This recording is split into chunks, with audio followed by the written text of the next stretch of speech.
It's the SketchCraft Megashow! All right, here goes. I'm about to get some of this delicious soft sushi from 7-Eleven. Oh, well, that was crunchy. It's not as soft as I thought it would be. Oh, no. SketchCraft Megashow. I thought it was going to be really authentic because it's at 7-Eleven, but it's not. That's so inconvenient for a convenience store. But it tastes good. It's delicious and greasy. Megashow. I can taste the authentic grease in it. Megashow? I think I need to have a banana Slurpee. I'm going to do it. Hey, wash that down. Wash it down. It's good. It's really good. It quenches the palate. The palate. I feel it's a tsunami of pain. I feel like I'm on like MasterChef. This is good stuff. Megashow. Yeah. I'm ready. I'm energized for the show. SketchCraft Megashow, everybody. Here we go. I drank too much. I got a brain freeze. My brain can't work. Hey, what's up, everybody? Check it out. Just hanging out here in my crib, the parking lot to Toys R Us. This is normally where we do the show, Brandon. You know that? Yeah, pretty much. This is normal. This is like normally I don't film this because security is out to keep me from staring into the dank dark hole that Mitt Romney created at the holdout, shelled out Toys R Us. Just so you conservatives out there, if you're catching the show for the first time, thank you for killing Toys R Us, KBs, and FAO Schwartz. Thank you for that. Thank you.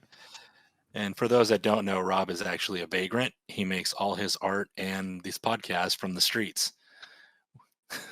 I make my art on the streets, Brandon. You are. You're a hustler, baby.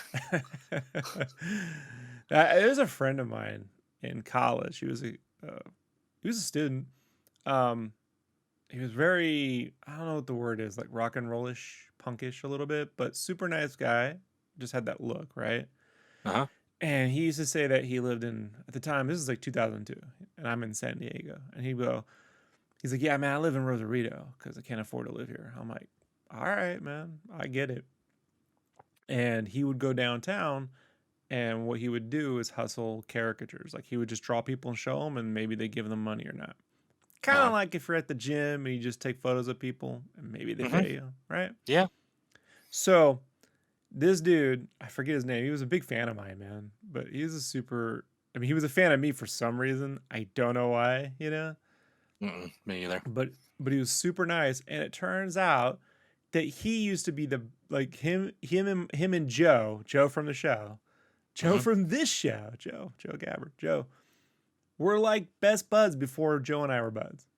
Oh wow! Like they were the two that hung out, and so the caricatures that this guy did on the street, I think his name was Alex. I'm pretty certain it's Alex. So the caricatures that Alex would do on the street is something that Joe taught Alex. They would go to the Parkway Plaza Mall and just draw people in the food court. Funny side note about that. Joe tried that with me once. He's like, "Hey Rob, we can go to the food court, just draw people, and they'll pay you." And I looked at him and I'm like, "You don't know what it's like to hang out with me." I go to the food court and draw people, and we're gonna get arrested. Yeah. And he's like, "No, this guy's staring at us. No. No. You're crazy." So we went to the mall. Not only did no one buy anything, they almost arrested us. Security. And I tried to tell him, I'm like, "Look, whenever you did this was probably what, 2 years ago? It's like something like that. I'm like, you look like you were 15 2 years. Joe was like 19, so you're like 17, probably look like you were 16, 15, because he was like a younger looking dude. Yeah. So, slightly different scenario. I was like 22 looking 27. That it's just creepy. People don't want to be bothered at the mall. They just want to get their Sbarro pizza, their their Panda Express. What else? The hot dog on a stick. What was your favorite food court food in Denver? The little mini corn dogs with you could dip them in the honey mustard, the corn I never dogs. got mini corn dogs. Sounds good. Oh, they were amazing. You get Did you that use your and like fingers or a toothpick? back then it was okay to use your hands. It wasn't too bad. What happened, Brandon? I'd probably use the fork though. I'd probably use the fork. I'm very when it comes to food, I'm very clean. I don't know how to describe it. I don't like touch. I take 3 showers a day. For being such a big burly guy, I'm very hygienic. Well, we spent a lot of time out in this parking lot, so gets a little you get a little dewy. Yeah, you get Out a little here. swampy out there. I mean, right now it's a dry heat, so I mean, I got the flannel on, but it's just because there's sometimes a little kick of that what they call it, that marine layer comes in, right? Gets all over you, so gotta wash it off. Yeah, I was in high school. I had this dream that I would travel to Japan to become a ninja. Uh-huh. That was my dream. It's not too late. Well, it's not too late.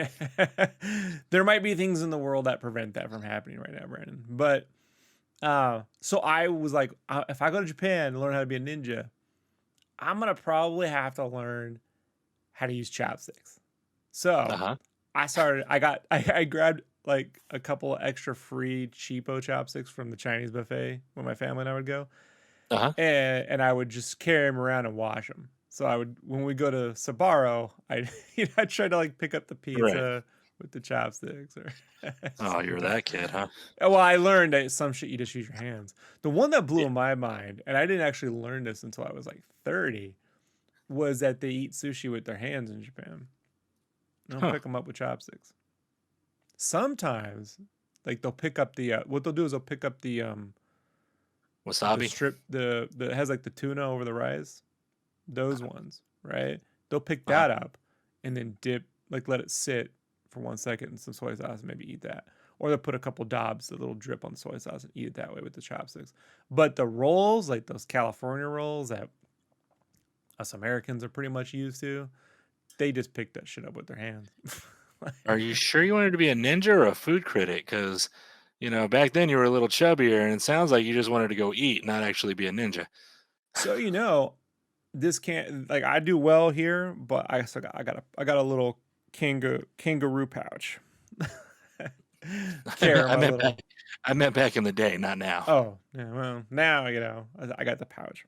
When I was a kid, I was thin, and then I hit 18, and then I went instantly. The metabolism it departed like tax return money. Well, you don't look a day over 36. Thanks, Brandon. You're 37. So I'm 36, sir. 36. Do you think now, Brandon, people would peg you being older than me if we lined up? No, because if I shave, I have a baby face still. I'm saying with pretty, the beard. It's a tough call because I mean, like, maybe it's a tough call. I don't know. Can't answer any questions on the podcast, can you, Brandon? No, because I don't want to say I don't want to give you the satisfaction of saying that you would look younger than me. So I just go with I don't know, and it's a nicer way of saying meh. Take that congressperson route. I don't recall. Yes, I played the fifth. People are wondering why can't they see Brandon now? Because Brandon doesn't have a camera set up yet, right? Yet, soon to come. Yeah, we're working on it. I mean, he's the one holding the camera here in the parking lot at the Toys R Us. I am. I So am. he's just right off camera talking into it, ASMR style, right? That way I could hold like a big gulp and talk at the same time, and the camera. I make You it know, work. you say big gulp, like you should be doing the commercials on the radio for Hmm. that. Say it again. Yeah, big gulp. Yeah, you got the voice for that, Brandon. All right. It's a shame there's no such thing as radio anymore either. Like the No, there's Republicans not. took that too, bastards. Don't believe me? Turn it on. Let's go to any AM station. You won. So, what do we have to talk about today? Because, so last episode of this wondrous thing called the Mega Show, I had Stephen Crow on with me, and we were just going over like different coloring styles from the '90s, right? Did you catch that, Brandon? I did. I did catch that episode. I got to listen to it over and over again as I edited it. Oh, that's right. You're editing the shows now. That's right. Because So you guys can thank me for all those cuss words I took out. Because for you that don't know, for users, thanks, Jar Rob Jar. cusses. Oh yeah, Jar that's Jar very. Potato. Yeah. Rob cusses a lot. At one point, Rob used the F word 8 times in 1 minute. So I had to cut out that whole minute. In my So, defense, the uh-huh. military taught me to use curse words like syllables. So, I mean, you fit several into one word. Yeah, you definitely did that. That wasn't a Yeah, problem. yeah, they did. I've not been able to break out of that. I broke out of a lot of little mental conditioning from the army. It's 20 years ago, but I got to tell you, with the cursing stuck. So Well, this is why Brandon once worked with me at a go-to-work job. Actually, go-to-work job. Brandon learned I don't talk. nope. You know You why? are silent. Yeah, because you can't curse if you're not talking. Yeah, he was, you would only occasionally hear him sip his coffee. That's it. You hear click, click, click, click, and that's it. And I'm like, oh, he's getting so much done. Or maybe not. Who Brandon knows? was like, "How do I log into my computer? Yeah. What's the password?" He won't give it to me. I'm afraid to ask again. Yeah, that was a great time. Great time. Thanks. Yeah, I uprooted my life for that. Just letting it hang. Right. So this is the fun part about the podcast, where when we do video now, people can just watch me just drift off while you ramble on about poor life Sulk into decisions. my misery. Yeah. So what's going on in your life, Brandon? Oh, by the way, what did you think of the '90s coloring episode? By the way, just curious. Oh, it was cool. I liked it a lot. Obviously, I'm a fan of a lot of stuff you guys talked about with Battle Chasers and the Mike Magnolia stuff, and I liked a lot of Age of Apocalypse coloring stuff. That was '90s. Um, I'm a big fan of 90s coloring just because it was real bold colors, and it wasn't over rendered. It wasn't insane amount of extra stuff. It was kind of almost like cell shaded on a lot of stuff, and I liked it. It's the I cuts liked and the grads episode. look, I think. Yes. Yeah, I'm a Yes. fan of it. I just, for some reason, it went out of favor because it's not realistic. But I prefer the cuts and grads look. I think what happened is as they lose inkers and more work gets done. Now it's digital, so there's like a transition. But there was a period of time when people were losing a lot of inkers, and they were kind of just coloring pencils, Hmm. in a way. Then a more rendered airbrush look kind of came out of that process to sort of compensate for the lack of inker. And now a lot of the mainstream younger comic book artists are doing all their inks in Clip Studio, Yep. basically. And so some of the coloring, rendering, and that kind of, when we say rendering, we mean like super airbrush realistic kind of stuff, has been chilled out a bit because the ink details coming back in. But like, this might be the old guy in me, but but fine. The Clip Studio inking look, I think it has a real wispy, thin feel to it. I don't know how to describe it, Brandon. Like, it has a very, I don't know what the word is. It just feels thin Thin is the word for that I want to use. And so, and you can just see like crosshatch brushes, you know, like just crosshatch brush, which is fine. Who cares? But there's something about the weight that is missing from the art. Does that make sense? Like the weight? Yeah. Yeah, there's a weight missing from it. Maybe it's because it's digital or not digital. I don't know. But the cuts and grads look to me always like was dope because it kind of helped add weight to the art. It's one of the reasons why I like Battle Chasers, because there's a lot of weight. You know, it's like chunky, you know? And it's not just because things have a thick outline around them too. Part of it's just the way Joe Mad draws, so there's that. But even on books like Danger Girl that were being traditionally inked, it's weighty. And it might be just that because there's physical ink on paper. You know, there is some weird transference going on there. I don't know. I do not know. I do know that we were going to have Sean back on, and we were each going to go over an issue. And that was going to be a lot of fun. But Sean's wife went into labor. So congratulations. Selfish. Brandon was like, I'm not on the episode last week. I just edit episodes now. You know, so. Oh, no. Don't get it twisted. I was on the episode when you talk shit about me. So technically I'm still on the episode, but you're just talking shit about me. So I'm in there. And I'm nice enough to even leave. I even left it in. Now, right? Shit's not a cuss word. Really? All right, you talked. Just you put talked up one YouTube video that just says that word. All right, I will cut out the sh. It'll just be sh. You talked poo-poo about me, so technically I'm still on the episode. You know, just not in a nice way.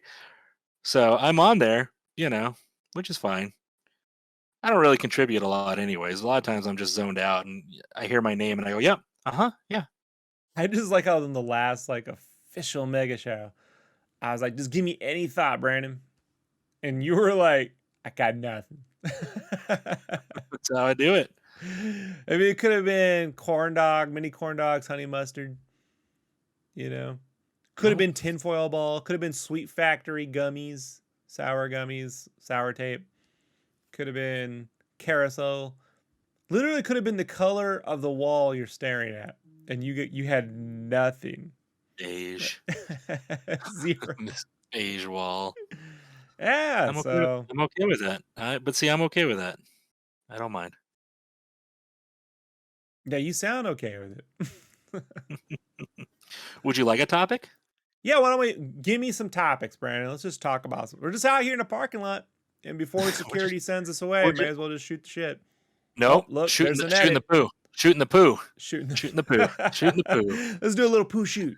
It just sounds way worse than saying the S word.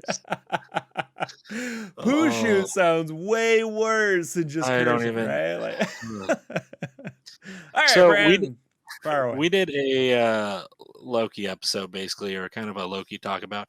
And then I thought of something later on. How come we never saw him blue in his series? Like, the whole thing was he's half frost giant.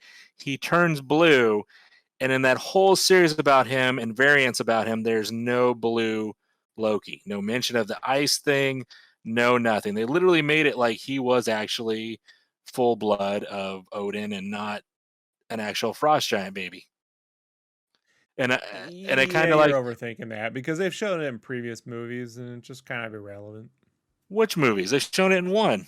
No, they showed him as a kid in the first one, and then there's another one where he literally turns into a blue giant for like they has. That's still in the first one when he grabs the cube. Yeah, it bugged me after once you the know. Only person I've heard complain about this. Why wasn't he? Because everybody forgot. Everybody forgot that he is part. No one forgot. It just doesn't matter. The whole thing of him being all angry at dad and brother was that he found out he wasn't blood and he was treated differently. All right, Brandon. That's the outrage. Put that in the things to gripe about that totally make a difference category. I don't listen. It doesn't change how great the show was. The show was amazing. I was just saying, like, once I thought about that and I I was like, oh shit, he never turned poop. He never turned blue.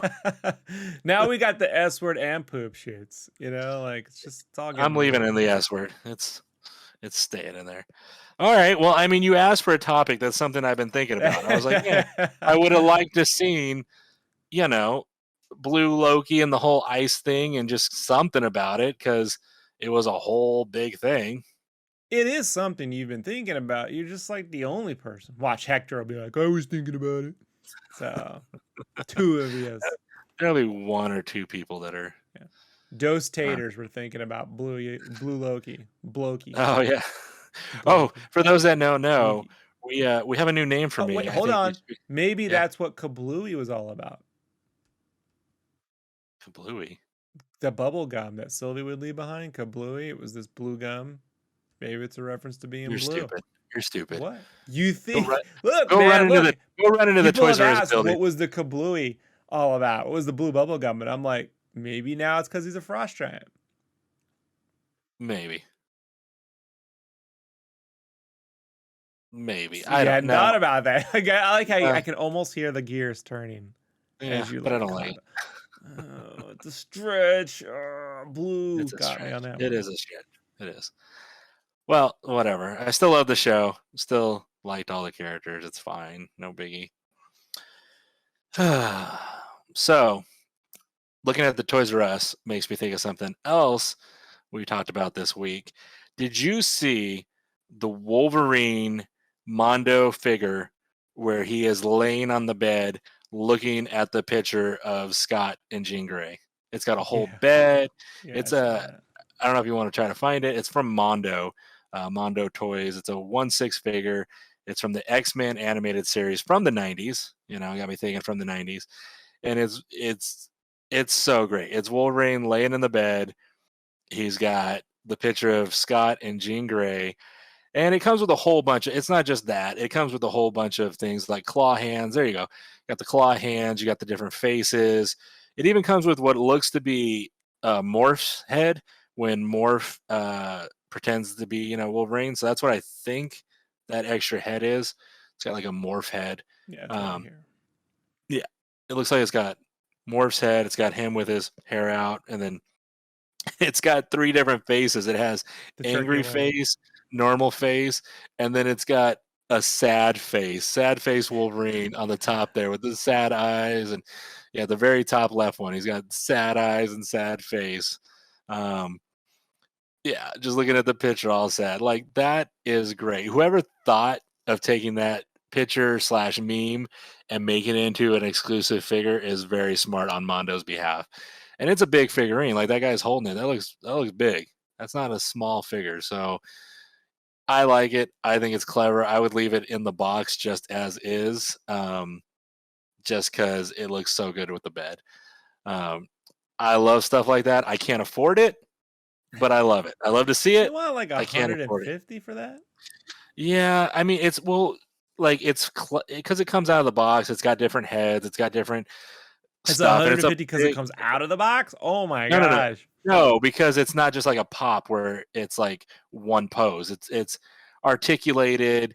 It's got different Articulation heads, in figures is new? Oh my different god. hands. I'm trying to justify. Listen, I don't think it should be that much money, Should not be but it's got a 150. lot of stuff with it. I mean, maybe if it was These like 80. exclusive limited run figures should be 50 to 60 bucks tops. Sorry. I was gonna say 70 to 80, but yeah, 50, 60 I would enjoy, but I don't see that happening. Whole video game that gives you 100 hours of entertainment, 60 bucks, Brandon. Oh no, I agree. I'm not. People with I'm way just. more salaries than whoever was paid to sculpt and print this figure up. Right. A game. So it's like, I get it. They have a business model, but I'm like, I can't justify $150 for one figure. If it was $50, would you buy it or still no? No, I think it's cool. And I'm all for 90s X-Men stuff. I'd be more into like if they were going down the path of doing like a Jim Lee style X-Men where they actually painted the chrome, Scott Williams inking onto there somehow. Uh-huh. Like that would be cool. I might look into that, but 40, 50 tops would be my price range or something like that. Right. I mean, I got a little brave a year or two ago, and Rebel Tech has some pretty dope X-Men figures. And I was like, well, if they're never gonna make high quality 90s X-Men figures, maybe I'll go down this Rebel Tech line. And they were like $75. I was like, so I got it because they were superposable. I went and got the Wolverine, figuring, all right, I can't get that dude to like be held by its own stand or stand on his own. He just falls over, the arms fall out. They're so delicate, that Yeah. it was like I put on eBay and just resold it for like $40 and took the loss, Oh wow, I didn't know that. Yeah. Because I mean, You you didn't. can't. What can you do with them? Like, they're too light, and the bases that they come with don't hold the figures. They do for a Right. while, and then they break. Like the first time I used the base, I put it in and it just snapped, like the peg in the hole. So I had to go and like heat up. There was someone made a YouTube tutorial for this because it's not the only one. I'm not the only one doing this. So you had to heat Right. up like a pin so it gets super hot, and then you put it in the center of that little peg so it melts a little bit, and then when it cools, you pull it out. That's a lot of work. It's a lot For of just- work, and I'm like, I mean, I was a guy who grew up obviously in the 80s with those kinds of figures, but in the 90s we had the McFarlane toys, and it was like, I just want to buy them and put them on my shelf and they look cool. Rob just wants to go back to the 90s, is what he's saying. Given what we're going through right now, does that sound like the worst idea in the world? Toys R Us would be open. Like, we could go right in there and go get us some exclusive gold Wetworks figures, right? Nice. This were the 90s. Yeah. I can pick up my copy of Tobal #1. People are like, what the hell is that? Yeah, well, because they're not real gamers. Fake gamers. Ooh, shots fired. So, all right, Bram, that was pretty fun. What else we got? Oh my goodness. You really want me to have all kind of topics here. You want to know the color of my wall? You got nothing else going on? No, I yet? got more. I got more for you, sir, as I stall. If your wife were there, she'd be running around with the iPad looking up stuff and handing it to you. Next Yeah, time. she'd be like, this is the go-to. This is a dumb topic, but I want to talk about it. Paper. Let's talk about paper. Because I honestly, I was interested about this last night. So Rob will explain it, but he showed me this new paper he's using. And if you're an artist, you get kind of geeky over dumb things like this that people be like, why would you get excited over paper? And it's like, after you use so many supplies and you spend so much of your money and time on all this shit where they're like, oh, it's fun to create. It's like, it's a hobby. No, when you start doing it for money and you're trying to make money and you try to find the best products, when someone shows you something, whether it be a certain inking brush or Copics, or like Rob's case showed me paper last night that is working really beautifully, it really, you get hyped up for it. Like I was like, send me the link. Like I was like, I want to buy it and I want to try it, because you go through so many products, even like sketchbooks that you buy that they fall apart and you're like, this sucks. But when someone finds something good as an artist and they share it with you, which a lot of artists are stingy when it comes to sharing secrets, quote, air quotes here. They won't tell you certain stuff they use, like printers or scanners, even professional named artists that won't tell you. I'm a big fan of Mark Brooks, right? Yeah. I'm a big fan of Mark Brooks since Lead Heavy. All right, go look that one up. He did a post a couple years ago where he prints his work out now and kind of painted over it, with acrylics and stuff. Yeah. Although I think now he does it mostly with marker and then paints over that, but I don't know. Anyhow, people were like, how are you printing onto the paper and the acrylics are not bleeding that out? Right? Yeah. Like, what specific inks, because although I'm not a big fan of saying this piece of hardware will give you the same result as this piece of hardware, if you'll even like it, a printer that uses a certain type of ink that will not bleed is kind of a big deal. And I've tried, I got a laser printer that works, but the quality sucks. I ran through 4 different printers in the last 5 years trying different types of ink stocks, I've not been able to find anything. So he won't reply to that question. You know, he doesn't answer it. So he does all of his layouts digitally, prints them out, and when he does acrylics, it's like not bleeding. Be nice to just share what printer. You know? Come on, man. You know? You're not hoarding them all. So whatever. But I've not been able to get him. So if you guys get him to answer what printer it is, just send it on over to SketchCraft and I won't tell Brandon. Okay, don't let me know. You know, and that's what I'm saying. Like, it's geeky dumb, whatever you want to call it, to get excited over something like paper or geeky dumb, not geek dumb. Geek dumb. Geek dumb is Toys R Us. Geeky dumb is geeking out over an old store from the 90s that's long been shut down, right? Like I mean, actually get to go back to Toys R Us. Like, I mean, how many times do you watch someone on Instagram or YouTube, right? And they use like a certain thing and they don't ever put it in the list of tools at the bottom, or they go through a certain company to get something printed and they never say it. And there's a couple times where I'll like watch a video and I hear someone slip up and they'll be like, oh yeah, I use this. And I hear them say it one time and they never credit it at the bottom. So I'm like, yes, got it. Now I can look up that company or look up that thing. And it drives me bananas. It's just like, just because you have the supply or the tool or like that, where he has that certain printer, he's not going to lose work. He's not going to lose jobs with Marvel or whoever because he lets other people know. He's going to lose all the jobs. We're all going to just take. We're going to acquire acquire all of his ability to draw and render with that one piece of equipment. We're taking the job. We're taking your jobs, Mark. You know, it's all ours now. So that's my thing. It's just like, if you have a good Deleter took our jobs. You ask for topics, and then you get silly. It's a topic. You're like an animaniac. Yes, but that's silly. But I've been hearing about this forever. You know, since I was. It was weird when I went to Comic-Con in the 90s. Comic book artists wouldn't hide what tools they're using. They're like, I use a Hunt 101 in this brush, this Sable number 7. And then you just find out everyone was using the same tools because they worked, right? And they did the job that they got the look they were going for with those tools. But as styles have diversified and ways of working have diversified, people generalize a lot of situations, and so I get the resentment that you're like, oh, if you went out and bought a $50 number 7 Windsor Sable brush, that doesn't mean you're gonna have Alex Ross's ability to paint. I get that.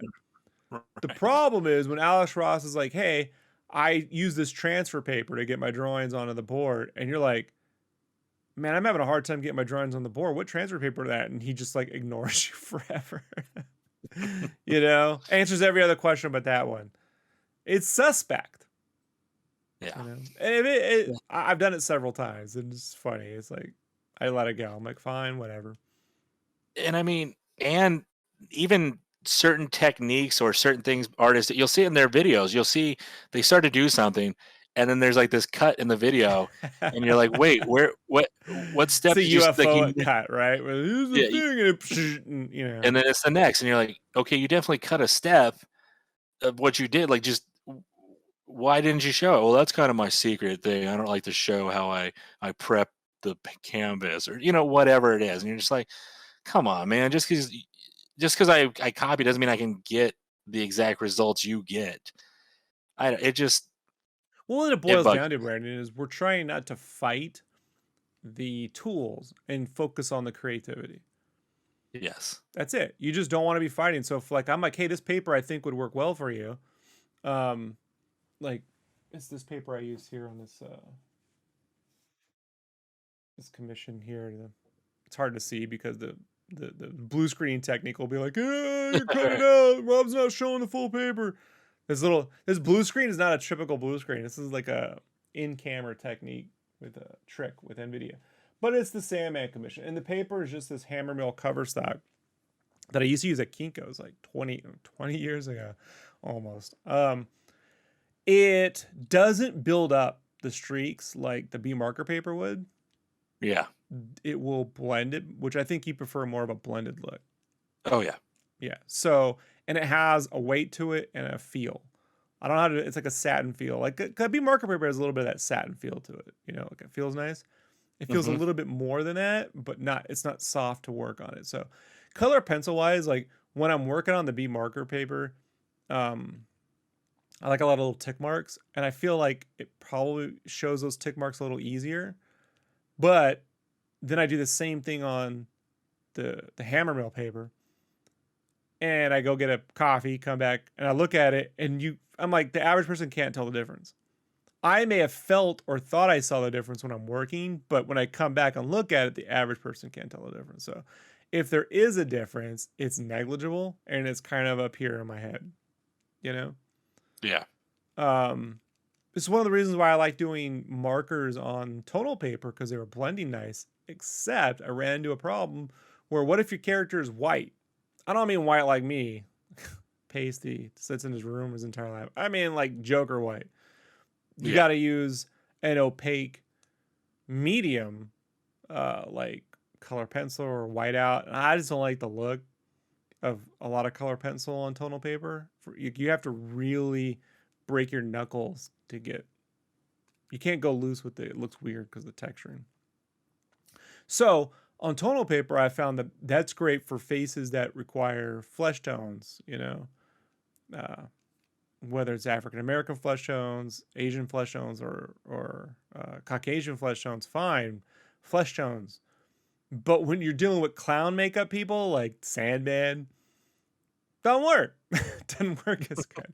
And I was like, damn it. So it was important for me for these commissions because Sandman feels whimsical. Like there's a, you know, it's a whimsical, magical thing that I just feel the commission should feel that way. I don't believe you and I are famous enough to get away with just drawing football, freak all, whatever. You know, you ever get a sketch from a famous person, like a famous artist, and I experienced this, Brandon, to finish my statement. In the 90s, Uh-huh. my buddy and I, my childhood friend, Richard, and I were really big fan of Tim Sale's Legends of the Dark Knight run. He did this Legends of the Dark Knight run featuring this guy impersonating a Zorro-like character, which they went and said it was called the Rapier, if I remember right, his name, and which is a great name for a character. Rapier looks like Zorro, and he was like reminding Bruce of the Mark of Zorro movie he saw right Mm-hmm. when he was a kid, but this guy was like a thief, and so it was a really great issue. And there's this might have been 2 or 3, but there's this issue we had where Batman's on the rooftops and he's holding up the cape, but it's very, I won't say realistic, but it feels more realistic, the cape. Not exactly the Tim Sale you think of. This is Tim Sale before Deathblow, when he put more work into his line work, less Frank Millerish, right? Okay. And so when we went to con, we had saved up $20 between him and I. We put our money together. We're gonna find Ballers. we're gonna find Tim Sale and ask him for a Batman sketch for $20, right? Which was a big deal for us. We found him, gave him the $20, and Tim Sale took a marker and just Mm-hmm. literally was like,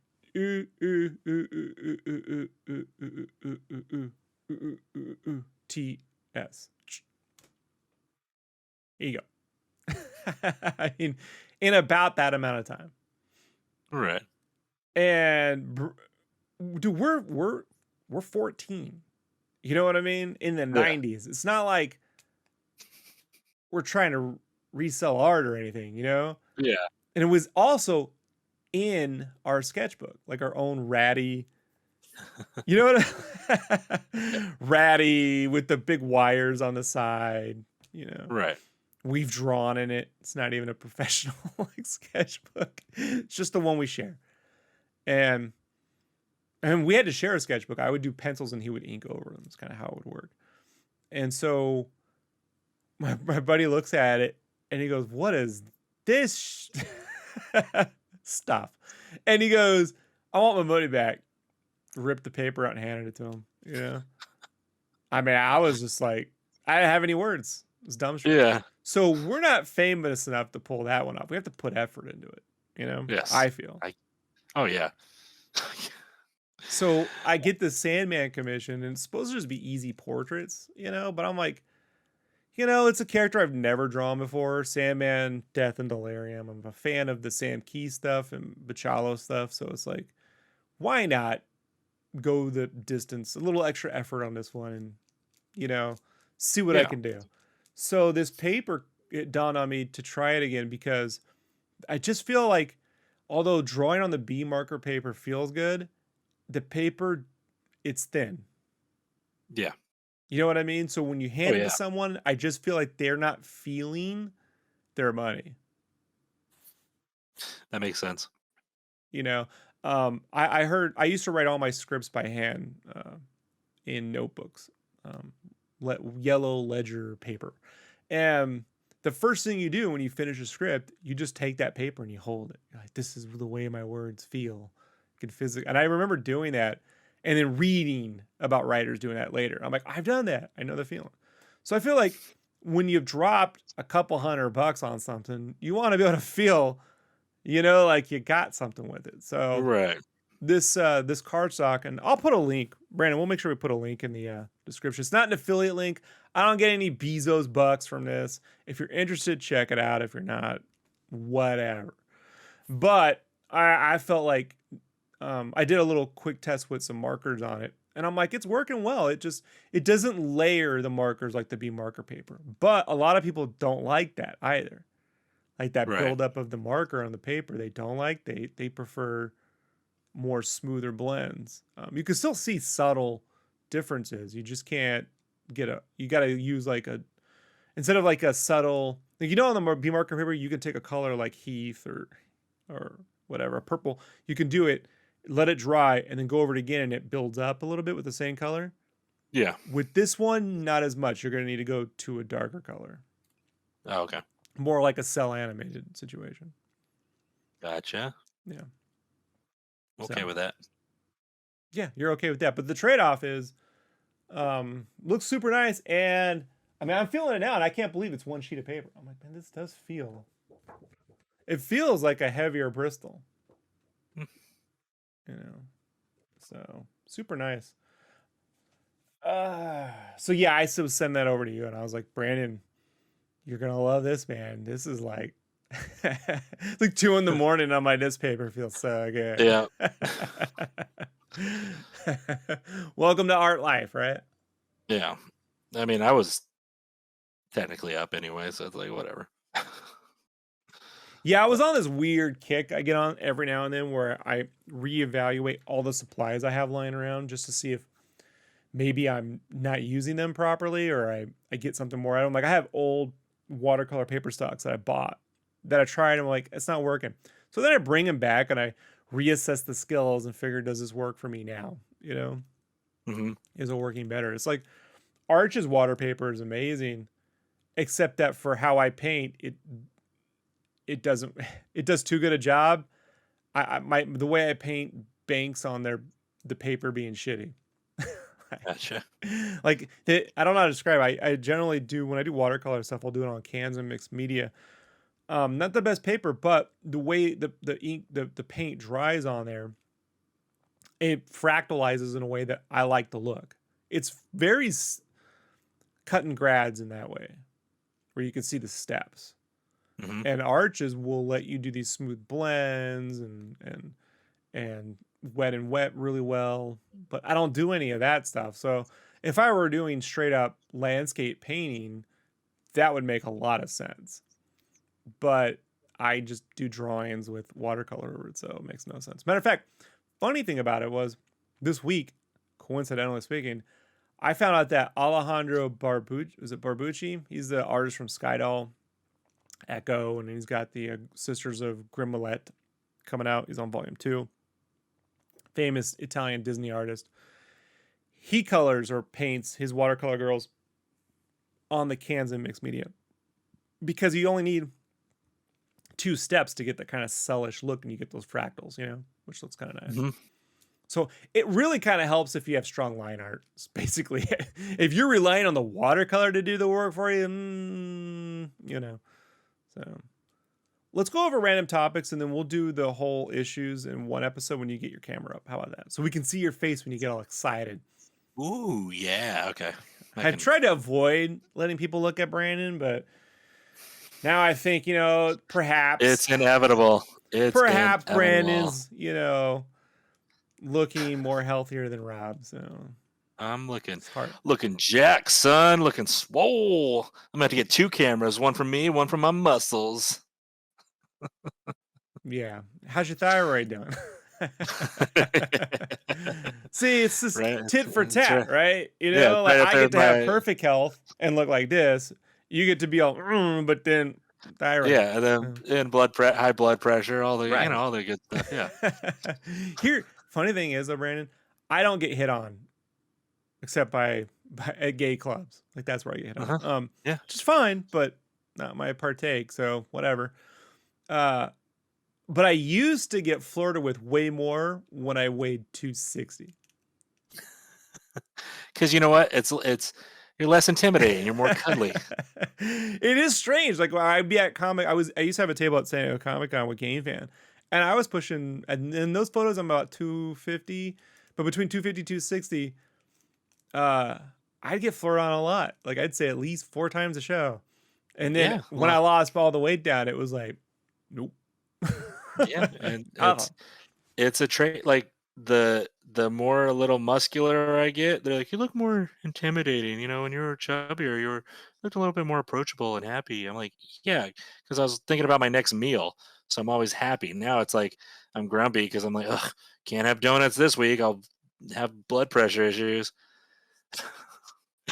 So, random topic, okay? I recently been messing around with big painting again, as far as acrylics and spray paints on wood and big canvas. Hashtag swole paint. Swole paint, yes. You should grab that Instagram before our fans. Swole paint, yeah. I'm sure it's people are dying to get that one. You dabble in a lot of different things: watercolor, acrylics, different kind of stuff. You ever mess around with spray paint or big canvas, or even like that? You call it graffiti look, but have you ever dabbled in that and gave it a try, as far as spray paints and anything like that, or just never liked it? Yeah, I don't like drawing. Like I don't like drawing on walls. Okay. Well, what about like on a big canvas? Like a big canvas, use a projector and just make some big ol' art. Brandon, you saw the apartment I lived in for almost 20 years. Is there room for a big canvas and projectors? There was room to walk in and walk out. Sit. Yeah. So no, I know I didn't. Even now, I could, but where am I gonna? I've thought about this. Like, where would I put it? Maybe at a coffee shop now during this. Where would you put it after it's up? Yeah, gotcha. Yeah. I mean, there was that guy Big Chris who did Big Chris art, at the cons, and for a while I'd entertain maybe if I did these things called super saucies, I could then take them to the table and we could, put them up, because maybe that big saucy look would look nice big. But then I had to spend like $300 between the canvas and supplies to get something that large, You got to go through a lot more watercolor paint at that size than you do on a piece of paper. So, could never justify. Like I'm like, if I did 10 paintings and the thing that were going to cost me $250 each, that's almost $3,000 before I ever sold one. And living in San Diego with our finances, spending $3,000 on storing paintings for just none of it made any sense, Brandon. And they're like, what about local galleries? I'm like, what local galleries are putting up my graphic comic art? Like, the problem is I exist in this weird, call it the middle zone, where I don't have the full rendering or fan base of a super professional artist. I don't have the line quality or the artistic creativity of a super like indie artist. I'm somewhere in between. Yeah. So like neither side that reps those artists wants anything to do with me. The galleries that rep indie artists at coffee shops or maybe like little small art venues don't want nothing to do with what I'm doing because it's not artsy enough. They would say things like, and I talked to them, they would say things like, you should be drawing Street Fighter. And then the editor-in-chief at Udon would be like, maybe someday. You're not really what we do. So like I went and pursued it. Facts. Yeah, facts. This actually happened. So it's like Yes. I'm like, what do I do? You know? Yeah. I think, and speaking of small apartment, I'm in a well, my apartment is small, but I have like two walk-in closets, but I can't paint in that. So what I did was I went in my laundry room and I took a whole bunch of cardboard, like big cardboard boxes, and I just draped them over my laundry machine and up on the walls. And that's how I was able to start this, like, just for fun, this Spider-Man type painting, just to mess around. I don't know. I got in my head and I was looking at a lot of Jim Mahfood stuff and a lot of like I always butcher his name, but Simone Bianchi art. Just that whole big mix of acrylic with spray paint and splatter and stuff. And it's like it was fun. I'm doing it in the small room, and someone wants to buy it already, which is cool. But it's also like I don't know. I get in that mood where I like doing paintings and I like big paintings, but what am I going to actually do with it? I only cleaned up one time at a con, and I actually made more than you at the con with the big paintings, but it wasn't sustainable. It wasn't like I was making some brilliant art. It was big, it was cool, it had splatters, and it had that Jim Mahfood vibe. But I don't know. I get in these habits of like wanting to try things. So I'm like, yeah, I want to do that. And it's not Well, I always enjoy great. doing the color pencil work. Problem is, like I'm in this weird zone with it where it's like it takes a certain amount of time to do it at the way I like it. Yeah. So like with my schedule, that's like one a week. That's 52 a Yeah. year, maybe 48 if you take a month off If you're or the lucky. Yeah. holidays. So 48 a year, 48 times 100. If even I'm selling these for 100, online sales aren't as high for me as they should be. So Uh-huh. like that's maybe four grand a year, for once a week. I don't know, man. You know what I mean? Like it's back and forth with that. What do you do? But then I'm like, well, what if I just keep doing it? And then, I get a following. It's like, I don't know. I just think like sometimes, dude, like the people that break through are the ones that are just cranking out a bunch of stuff because they went over volume. Like Rob Liefeld released a podcast this week. He's doing a series of podcasts on feuds, famous comic book feuds. And the first one was Alan Moore versus the World. And this second one was Mike Turner versus Top Cow. Oh well. And there was this falling out between Turner and Top Cow. If you don't know who Mike Turner is, look it up. It's called Google. And but there was this thing where Rob said he made a good point where it's like Mark Silvestri's, and he's always said Mark Silvestri's like the best of their generation in terms of being an illustrator. But there was Hmm. this period where Mike's notoriety, meaning his popularity, people knew his name, surpassed Silvestri's simply because he was churning out more work. Oh yeah. Like be the best artist all you want, but even if you come down a couple notches, but you produce more, then now you're producing more. And I keep thinking like there has to be a way to do this where I'm fulfilling this creativity, but I'm able to get past the one a week into like three a week, or you know what I mean? Yeah. Like that would be way better. So I don't know what that is yet. I don't have answers. Like I keep restudying what I've done and what I've learned from it. And it's like you think at 43 I'd have it figured out. It seems like a lot of other people have it figured out. And I'm like, generally speaking, they're figuring it out is they just accepted to do less. Oh yeah. You know? I mean, just to stick with like I was saying, Jim Mahfood, right? What he does is super creative, super cool. Visually, it's awesome to look at, but it's not like he's spending an insane amount of time on shapes, rent detail. You know what I mean? It's not. He knows what he can do and do it fast. Scotty Young, okay? Scotty Young ain't cranking out the coolest shit he used to crank out before. Now he's cranking out this other stuff that's a lot faster because he can, and he can do it. Mike Magnolia, you know, crank it out, make what you got to make. I mean, Yeah, I know, man. The problem is I its get problem is we. worse. It's a sliding scale of like you end up parodying yourself. Like I'm not a fan of Yes, Mignola's modern work no, because it's so I can see it's just an outline with some shadows for me, you know? Like, so it's like, but then again, he got super famous, so what do I know? But then I'm like, I could do it super. I did a period where I cranked out a bunch of stuff. Hmm. Let me tell you what eventually happened within 3 months. Looks like you're just half-assing it, Rob. You know? Hmm. So I went and re-upped the amount of effort, and that's how I ended up with the next 3 or 4 real gigs. You know what I mean?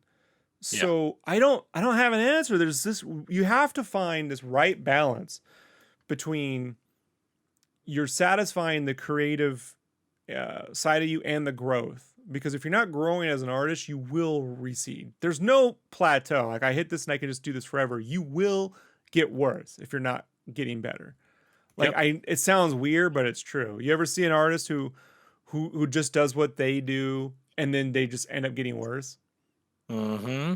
over times? I don't want to name names because it's not a beef. It's like Right. B4, you know, it's not a B4. But Beef. beef. So we, we both did that, you know. So when you hang out at Toys R Us all night, you get hungry. So Yes. there's that, but there's also this like being cranking shit out to like a regular extent, to a healthy, not an unhealthy extent. Um, what is that? I don't know. I don't know. I don't have answers for it. But my answer right now is work on it until your hand gets a little tired and stop, and then come back in 4 days and continue, and just continue that on forward. And hopefully through the process, like I was doing some tests last night. I was looking at Chris Sanders, the concept artist from Lilo and Stitch and the Nice. Croods, and he did these watercolor paintings back in 2010. One, it was this green tiger and a lion and some half naked girls on there. It's a lovely painting, but he did it super soft and pastel-y. And so I was like, what if on this paper, since it blends the color pencils really nicely, like I got these glows with it that I don't have to do any blending, it just kind of does it. So I was like, if I take the pencil and I go on its side and I do like a real light, loose, not loose, but softer uh, haze with it, can I get like a softer pastel look? Can I kind of get that lighter pastel look versus something that's a little more contrasty? The contrast, I think, takes more effort because you got to create shadows, you got to create a base, then you got to blend.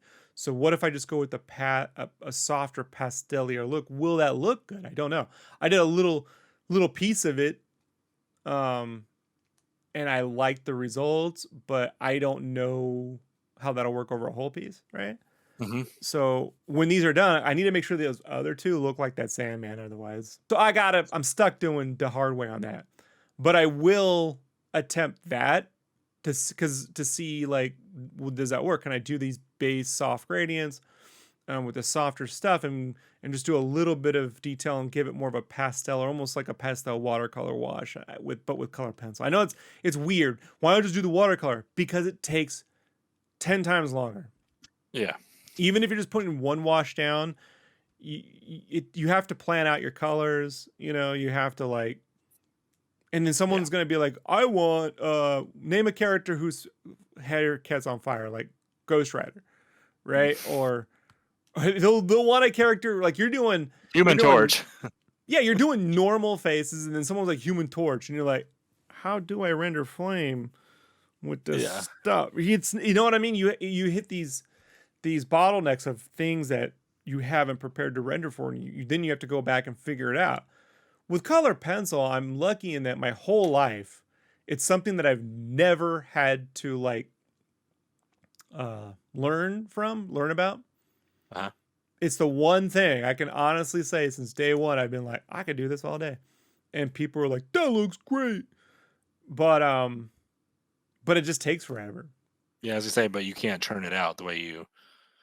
And if you had, listen, I know you love your following because you have a good following, unlike which you give me poop for my 600 and some, which I appreciate my 600 and some, but having a big following doesn't always equal money, like we've talked about. So it's tough where you have to and I'm just reading up in the thing, like Jim Monfoot. Okay, he can make a watercolor piece while he's posting, he's eating a taco, drinking a beer, and painting something and sketching. He can put it up for like $300, and it's going to sell that day because he's Jim Monfoot. It comes with the name. But you'll spend 7 hours on that death piece that's like super color pencil rendered and dope, because you have to do where it seems like almost your best each piece, because you never know which piece is going to lead you to more work, which it has. But it's tough to where you can't just crank out a colored pencil doodle on your lunch break and then sell that thing for like $200. People are like, Rob didn't try hard enough.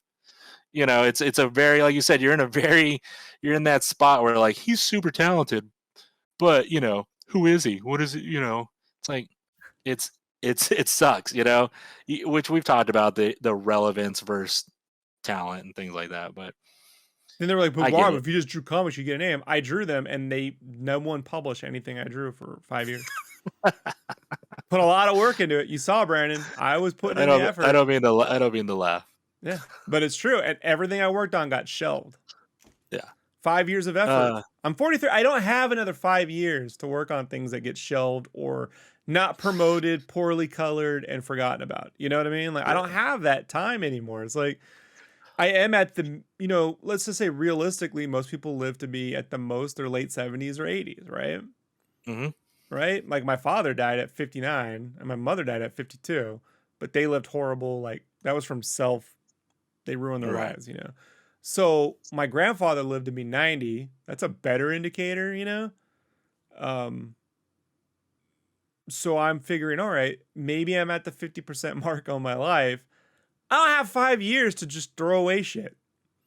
So I'm trying to figure out, like, what's the responsible thing too. Plus, you get to a certain age, Brandon, and if you sit here for 7 hours working, your feet blow out for no reason, So it's like you have to get out and work and move around too. And it's just all this stuff, and so rather than the problem when you go down that path is you start to feel like you can't do anything, you can't move. Right? If I do this or I move there, I'm trapped. I'm right back where I started. I don't want to do. So I just go on, well, what do I enjoy looking at? When I get done with it, can I look at it and be like, good job? Right. So until I come up with a better plan, like, there probably is a smarter way for me to render that will be a different look that might work. There'll be something where it doesn't. There is no one all unified theory of creating art, The reason why I'm hesitant about just going with full Copics like a lot of people do to get that stuff done is, one, the Copic mark is volatile. Getting supplies is volatile. It's very difficult. There's just such a demand. And prices vary from, that's $5 for a refill to $25 for a refill, And then you go, well, I mean, what's the difference if you make back your money? I'm like, I'm not making back that much money. Like, I don't know, man. Like, it's some artists like Megan Hetrick, she's done an amazing job of like translating that Copic work into like sort of like big canvas pieces and stuff, But Megan was an amazing. I was working with Megan at Ape Entertainment when I was first working on Monstroids.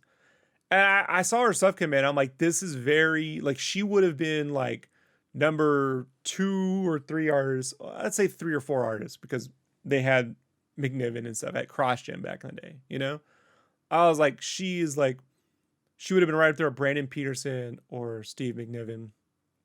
When the CrossGen had some amazing artists, It's a dumb, I didn't care for the company, but the artists were amazing. Jim Chung was there, I think. A lot of people were there. So Ron Mars was writing. I mean, but a lot of good artists. And so I'm like, yeah, but you can't compare yourself to Megan. Like, Megan's one of the best illustrators I've ever seen. Like, well, no, you're pretty good, Rob. I know I'm not that level good.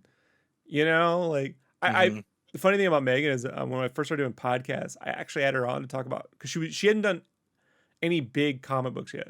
So she was just doing trading cards. I said, man, I would love to demystify some of this trading card stuff, and her work was amazing. She was doing these like watercolor trading cards.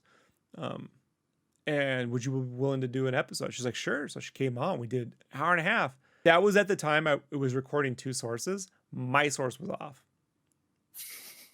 you know? So she's getting it. And I'm like, well, as long as you can hear her talk, whatever.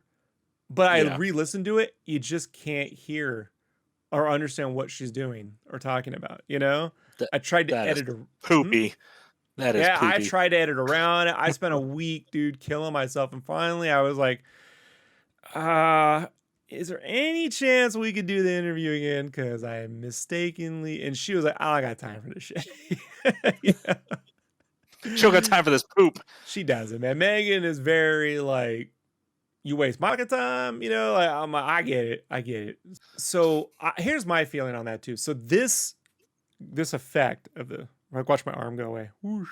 This effect is NVIDIA scary. broadcast, right? So it's part of the RTX voice. I have an RTX card because it came with the computer.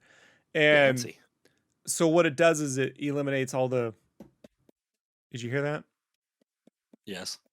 So it eliminates a lot of chafe and noise. So, but it also allows you to do this broadcast thing where you can add a fake green screen by picking any image. Like if I can go to Toys R Us, I can go to like here.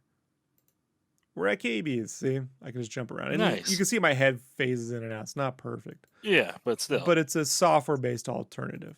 I feel like with this cursing thing, that the NVIDIA products or something like it will just filter out those things automatically. You know, so you won't have to be making edits.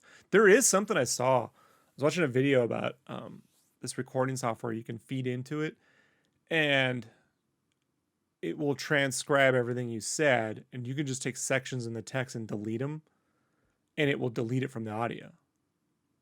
Maybe we should look at, well, it doesn't work with video, it only works with audio, right? So there's that. Well, I guess if you separate it, exported it, put it in there, and then did like a word search for the S word or F word, you know what I mean?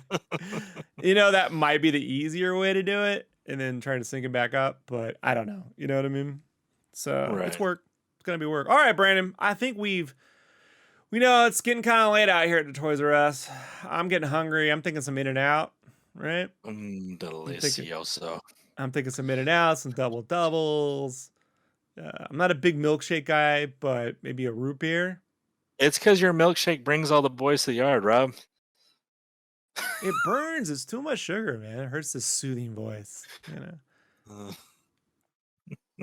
I know you don't like. I got a compliment the other day. Someone was like, you're very relaxing to listen to." I'm like, tell that to Brandon.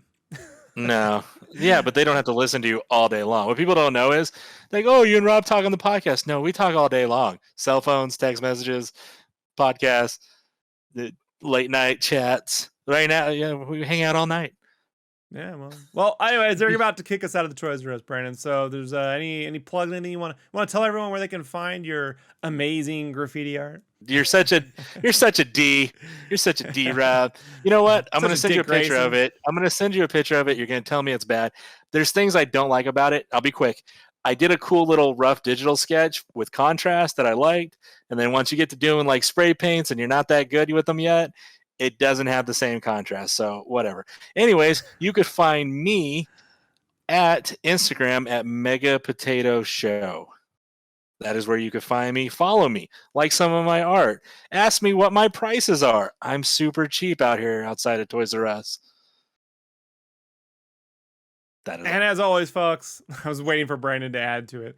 As always, folks, you can type in my name, and good luck with that. So we'll see you on the next SketchCraft Megashow. All right, Brandon, cue the logo. Ba-da-ba. Thanks for listening. Subscribe, sub, tweet, hashtag, all that good stuff.